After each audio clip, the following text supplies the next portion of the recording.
il s'est fait déclarer vainqueur de l'élection présidentielle de février 2020 à presque 71% des voix.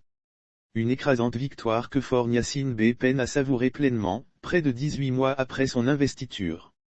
Il se sait dans un 4e mandat illégitime et rejeté par la grande majorité du peuple, comme l'était déjà son 3e obtenu au forceps et dans une immense douleur de ses concitoyens.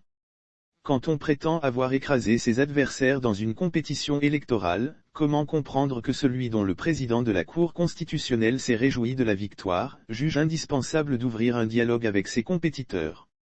L'incongruité de la démarque cache mal une reconnaissance de fait, d'avoir créé un désordre qui conduit la société togolaise dans une souricière. Les résultats insignifiants de ce dialogue ont douché les attentes des partenaires occidentaux à qui le régime voulait adresser un message de responsabilité et d'ouverture politique, histoire de brouiller encore un peu plus les cartes et de vendre l'habituelle illusion de démocratisation du régime. Les partenaires avaient placé dans cette concertation, sinon un espoir, du moins l'attente de signes tangibles d'apaisement de la vie politique. Confortés par les promesses du régime, ils ont apporté leur contribution publique par un communiqué de soutien à la concertation.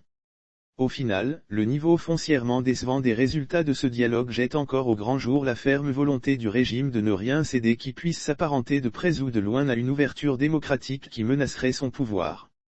Les partenaires doivent enfin comprendre que le peuple togolais n'accepte pas d'être malmené avec des instruments de démocratie pour être davantage enfermé dans un régime répressif et être privé de liberté et des droits les plus fondamentaux. Actuellement, le régime est à bout de souffle et cela se voit. Pour le moment, l'opposition aussi peine à se relancer dans la lutte et cela est une évidence. C'est justement cet immobilisme général de la vie politique qui est la voie par excellence qui conduit dans la dangereuse impasse où foisonnant tous les risques. L'échec de la concertation impose une autre voie.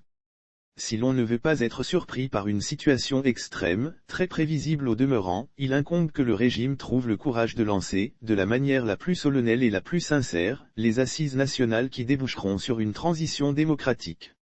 Et cela est plausible. C'est la voie de la raison. Comme les partenaires du Togo se montrent concernés par la situation, s'ils veulent faire œuvre utile, c'est cela qu'ils doivent fortement recommander au régime togolais. C'est cette anticipation salvatrice qui évitera l'autre voie inéluctable, celle de la force brutale. Dans certains pays cela prend la forme d'un coup d'État ou celle, encore plus imprévisible, de la mobilisation populaire. Beaucoup de Togolais n'en pensent pas moins.